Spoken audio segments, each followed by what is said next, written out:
my family would break up with men and they would still be around the family. These old boyfriends from 2 boyfriends ago that would still come around the family just hoping and begging that she would take them back. And a man just wants to lay his hat where he find peace. My husband blocked on TikTok for years because, like I've said before, my activity on the internet is none of his business. So it makes you look in the mirror to see what were you doing wrong to where you couldn't keep me happy. And start scrolling through my head. Hey, who's the father and what's our relationship? And that I had to come with a criteria to figure out if I wanted to be a stud daddy.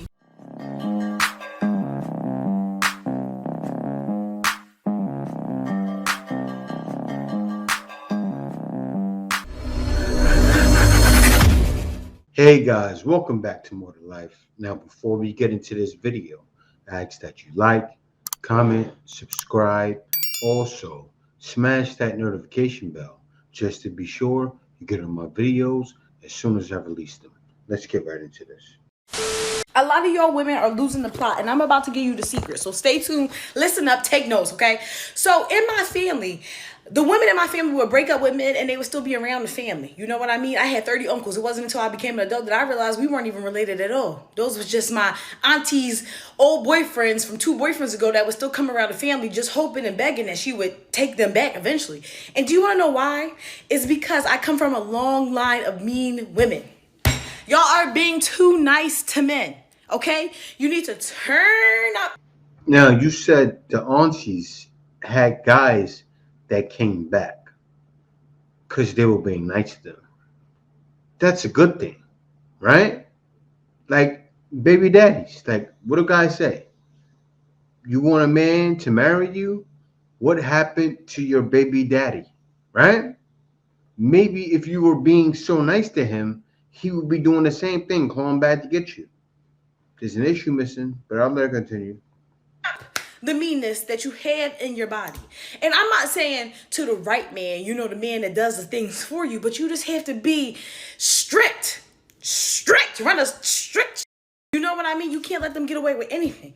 You have to be a little bit mean to them. They eat it up. They eat it up. I don't know what it is. You think that you're going to buy him the world, he going to love you. That's never going to happen. He's going to run into a girl that says, I hate your outfit. And he's going to love it. He's going to eat it up. Stop being nice to men. Stop being nice to men. That sounds like being single. Love you. Or do I? See, that's exactly why they're struggling. I'm going to come off like such an when I say this, but I am losing a lot of empathy for a lot of people.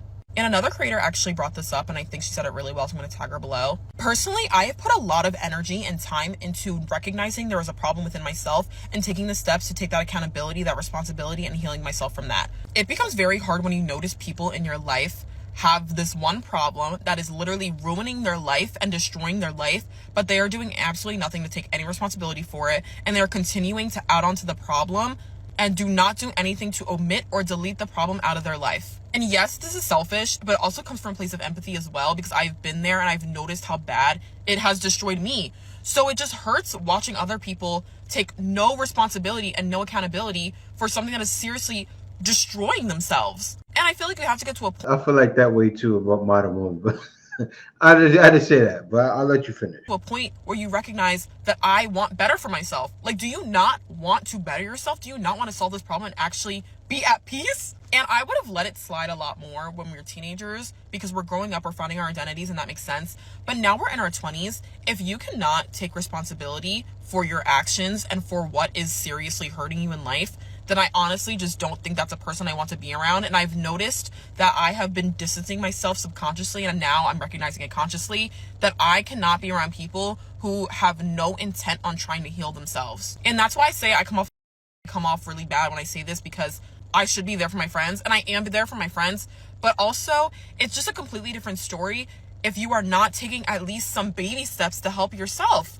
at all. And I am not talking about just relationships like with a man or with a woman. This could even be a job too. Like, if there is a job that's completely destroying and wrecking your life, and you are coming home crying, sobbing every single day, but you do absolutely nothing, that is kind of on you. Like, I'm not saying you get out of that job immediately, just quit the job, because that doesn't make any rational sense. Same with a relationship. You can't just quit your relationship right then and there. It takes a lot of effort to actually build that up and go there. I get that.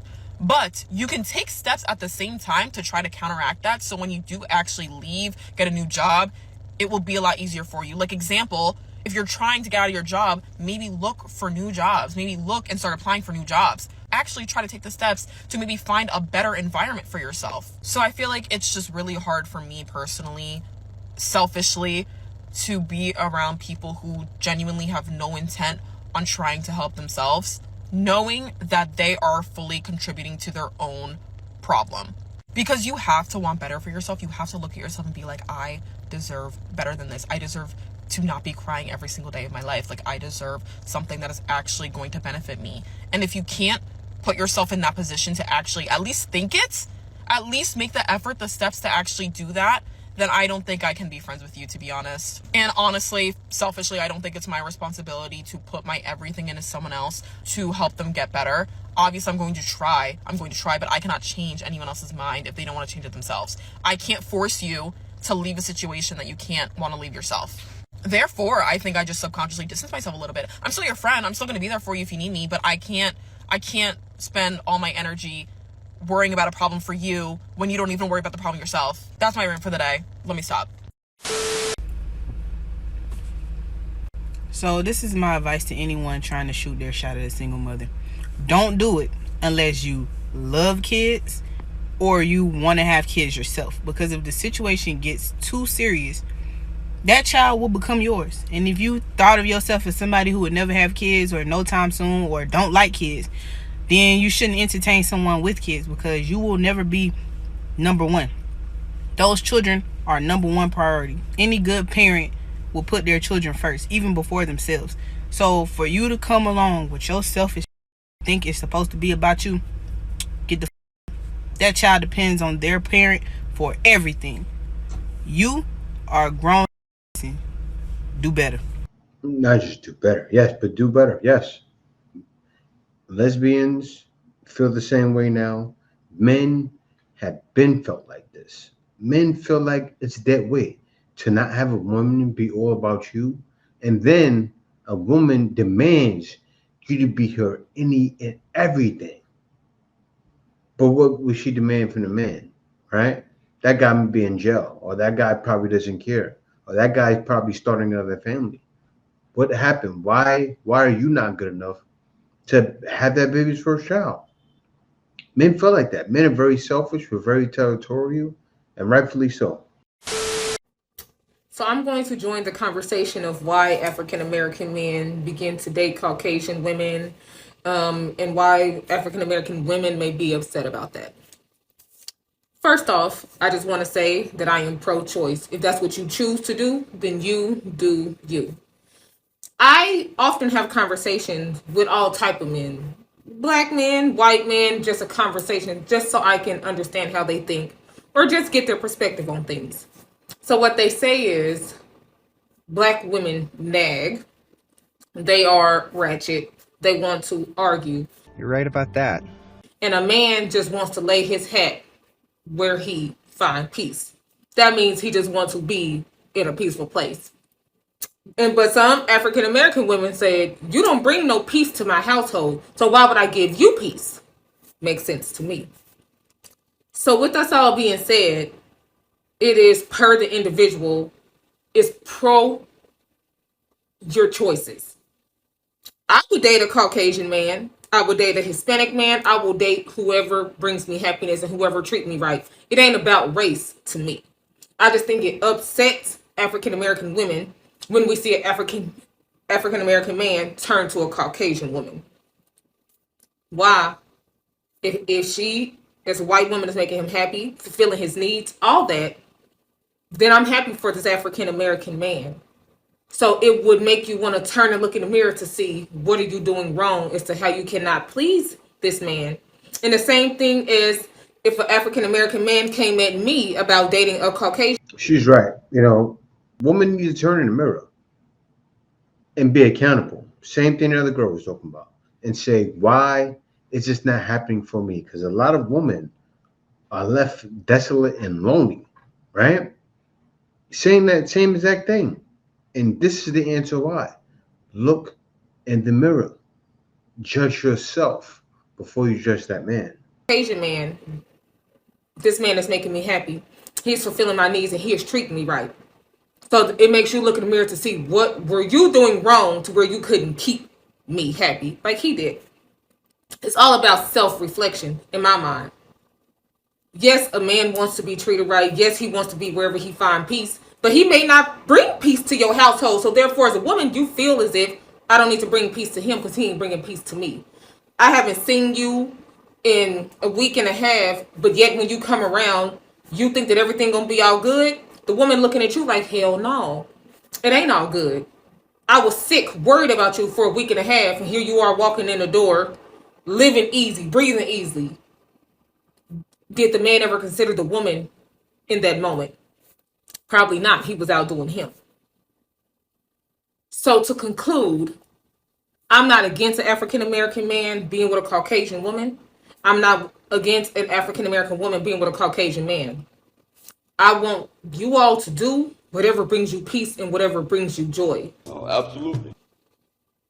Because I know that's exactly what I would do if I was in that situation. That's like one of the number one big ups to my guys, the passport bros, right? Because that's what we're doing. We can't find, I'm not saying there's no good black woman at all. It's just you can't tell who's who, right? You can't go up to a room and say, rip your mask off. Seriously, that'd be something going around the street. Rip your mask off. Okay, I'm a feminist. Rip your mask off. Okay, I'm like this. No, that's not the case. So men will do what they do. Anybody dating a single mother is not for the weak. She already thinks she got to parent you because she got to parent her kids. She deal with insomnia, stay being in her thoughts, waking you up to text messages at 5 a.m. because she up, in constant need of reassurance. That's what it is for lesbians. That's what they're dealing with, right? They're dealing with the headaches and they're not used to it. Now, it's wild because men tolerate better, right? Men have tolerated it for years. And it's one of those things. This is not the 90s.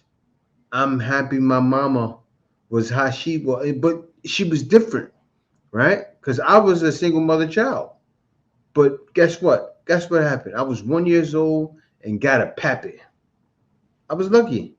I got a pappy, a good, strong CEO for Pops at Rikers Island from 40 projects. Hard to the core. Raised me to be the man I am. But yeah, I get it though. I get why lesbians are done. And these are the same reasons why men are done. I don't want the conscious singles convention to become a freak off. I don't want the conscious singles convention to become a freak off. We don't want it to become a freak off, no Diddy. We don't want it to become a freak off, no Diddy. Man, Dr. Umar is funny as ever. And this channel right here has that man in all his funny moments. That he's a character. But let him finish. Snow Bunny Rehab. We definitely going to have the Snow Bunny Rehab. We definitely, black men who can't stay away from the Caucasian flesh. We're going to have a salsa bunny rehab, a ice bunny rehab, a rice bunny rehab, and a sand bunny rehab. We're going to have rehabs. Don't worry about it, brothers. Oh, yeah, we need a coon retreat. Thank you, my brother. How do I forget about that? A raccoon recovery retreat, my brother. Thank you, my brother. Thank you. We need a raccoon recovery retreat for all the coons. We left out the damn coons. How are we going to have a retreat movement? And we didn't have a raccoon recovery retreat. We got to have a coon retreat to try to heal all the coons and find out why they keep working against the people. We got to have a raccoon recovery retreat. We got to have a raccoon recovery retreat. Parents of Rainbow Gang children, that's a good retreat. Parents of Rainbow Gang children, that is an excellent retreat. A Rainbow Gang retreat. Recovering Rainbow retreat. We can do a recovering Rainbow retreat. Oh, man. Dr. Moore's crazy. Side eye. Side eye. What's the deal breakers for when it comes to dating a woman with kids? Dating in the queer community, we always gonna come across this situation where we run into a person who happens to have children. And especially women that probably like 30 and up, the likelihood of them having kids, yeah, is pretty high. We always try to educate people on the multiple ways that the queer community conceives their children. Of course, there's always a stigma that comes with the people who have them naturally. Basically, she got a baby daddy. And I'm sure we know all the stigmas. You know the ones like, if you got kids, you probably more so bisexual. Or if you had kids the natural way, then you're bisexual. So essentially, you see so many lesbians and women who haven't.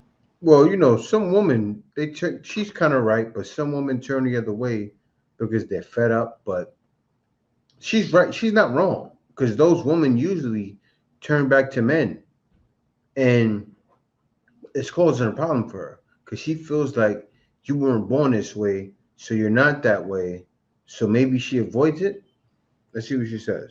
Had relations with a dude out here just fighting for their life, trying to let people know, like, yo, it's more than one way. Pretty much it's come to a point where now people feeling like they gotta validate they lesbianism.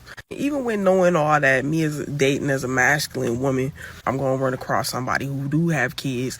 My perspective of dating is a lot different. So for me, every time I did meet a shorty and they was telling me that they had kids, a few things started scrolling through my head. Hey, who's the father and what's our relationship? How does he feel about you being a lesbian? Will me and him have problems if he find out that you dating a masculine woman? How active is he in y'all kids' lives? How long you been queer and how long you been out? How long was your relationship with this motherfucker or any of them? And the most important question, how old is your kid? And I know these questions can seem kind of harsh and up considering, people have babies and people come out at different times in their lives and just things just be what they be. They still valid questions considering somebody who's been pretty much with women their entire life. I know that a lot of people feel like, y'all just making this man, this bi hate or whatever. They not understanding that most of us, this is a live fucking is that now we gotta vet people to make sure that they not trying to play in our face. Yeah, I want to know, if you for real, or you just a tourist. And I done had a specific situation coming up that brought me to the realization that I had to come with a criteria to figure out if I wanted to be a stud daddy. You can't make this up. Let's keep it a buck. No matter how much they say that, you ain't got to worry about my kid. They a package of deals. If I'm taking care of her, I might have to take care of the kids too. I need to know if you're not over here because these niggas in the streets ain't acting right, or is it because you actually enjoy women just as much as I do? Wow. Lesbians can't deal with single mothers anymore. That's what it sounds like to me. Because these are the same problems that comrades over here have. These lesbians are walking away because I get what she's saying. Like, everything she's saying, it's the same questions a man ask. If a man gets with a single mother, he's asking those same questions. I remember when the guy got with my baby mom, he was asking me that. I didn't want to speak to him because I wasn't involved at all, right? I mean, I was far away. My situation was a different situation, but he didn't like me because she liked me. It was weird, but that was his concern. He was concerned. I understood, but I still didn't want to be bothered, but I understood where he was coming from. And this is how men feel. Men wouldn't deal with those situations. Why should they? I want to drop out of college so bad. I'm not even finished with my second year, and I'm ready to drop out. I'm ready to walk into oncoming traffic. I don't care. I don't want to be here anymore. I hate university. Don't get me wrong, I'm so grateful to have the opportunity to go to university. I just actually think it was the worst decision of my life. And I know all the opportunities you could get from it are so good. I just can't stand it. Like, I actually just can't hack it. Who knows what I'd be doing if I didn't do university. I'm literally my most depressed when I'm at university. Not to mention this is already my second university and I've already dropped out of one, which my parents loved me for. So I can't exactly drop out of another. I mean, I could. Can't be a 2-time uni dropout. Getting very close to it. The whole uni culture is just not for me. Don't get me wrong, I love going out sometimes. Emphasis on sometimes. I do not, however, like going out 5 times a week, getting face blackout, and I don't do that. So I feel like a complete outsider all the time. I go to the gym now, which helps fill the day. But like uni genuinely feels like a simulation. You have so many hours in the day, but yet you wake up at like 2 p.m, go to bed at like 4. There's been weeks where I've gone like a week without seeing daylight. Like I have no energy. There just seems to be nothing else but drinking. Like it's just drinking. I'm second year now, so like clubbing is sort of like worn off on me. Like I'll go maybe like twice a month. I just don't know what to do with myself now, and I have a year left, like a whole year. I just want to drop out again. And I know so many people love uni, and I just really don't understand how. Like, I really don't know if these people are just pretending. Because like there's no way you can be enjoying this. It's not even the work. Like I really actually enjoy my course. It's just everything else, and I'm so broke there. I just feel like I see nobody talking about like how bad university actually is online. But like the dirty kitchens, the dirty toilets, the noisy streets when you're trying to sleep. I can't do it anymore. But please, if anyone has any other suggestions of what to do other than drink or like go on walks or the gym, please let me know. I feel like no one talks about it, and I felt like such a minority. I feel like everyone's having such a good time. But yeah, if you also feel the same, you're not alone. Fingers crossed I make it to third year. Yeah, man, it's rough. It's rough. I was one of the first. Well, I was the first and only, but still, I was one of the first guys. I didn't believe when I graduated. I didn't believe the right thing to do was go to college. I'm happy I took the route I did because I went into sales immediately. I went into sales. All I knew is that if I did sales, I would be a high earner. And it's helped me because I went right into sales, got my first sales job at about 24, like I dibbled and dabbled, was unsure where I wanted to be. So I was like in Walmart, different things like that. But I ended up in sales by the time I was 23. And people that graduated from college came to the same place with me. And the college dream has been dead, but now it's known. You get out and you can't get a job. You only get a job if you do the high earning jobs. But this is the thing that a lot of people don't know. A lot of people do now, right? You can get a degree from Google. You can get a Google certification and be making 100,000. It's wow. It's true. I show guys that all the time. Because I've moved to the Philippines at 34 because of my sales skills. I moved over here and got a high earning job because I had skills all my life, and it made me a passport, bro. It really did. And women would rather choose that angle. I've had my husband blocked on TikTok for years because, like I've said before, my activity on the internet is none of his business. I wonder why they left. But recently I was feeling kind, so I unblocked him. And at first his intrusion into my internet life started slow. It was him liking my videos. It was him sending me things. It was fine. I didn't love it, but it was fine. But recently, he's crossed the line. We were chatting this morning, and he just casually looks at me and he goes, "I see you followed somebody named Girthmaster." Oh, man. Imagine that. You find out your wife follows somebody named Girthmaster. That's disgusting. These women, crazy. Of course, he had something to say about it. Nephews, like there's so many children. You got my blood running through you, and your daddy blood. How you gonna have with somebody else's child out here? So I'm supposed to be with somebody that I don't love, so you could be happy. You damn right. You damn well, right. How does that work? It works just fine for me. Okay. So she wants to put me out of her house. Yes, you gonna get the stepping if you don't get your man come up in here. All right, now I gotta pass this, but still, get out of your mother's house. Your mother doesn't want you in the house doing what you're doing. Go. No sense in telling it to the internet. It's not gonna accomplish anything. You're not gonna win any brownie points doing that. It's just a dead end. Your mother's an old school woman. She's not hearing it. Get out and go.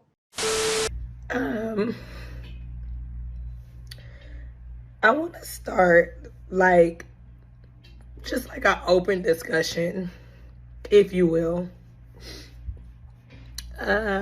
just about being a single parent and not, this isn't, I don't even know where to start, y'all.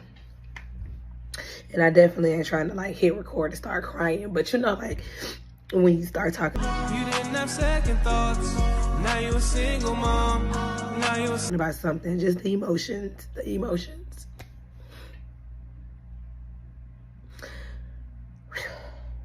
I think I want to start this segment about just the guilt. Let him hit it raw. You didn't have second thoughts. Now you're a single mom. Now you're a single mom. The guilt you feel every day that you made the decision to have kids with this person, right? And people love to be like, oh, well, you picked them and, you knew what you was doing and shit. And,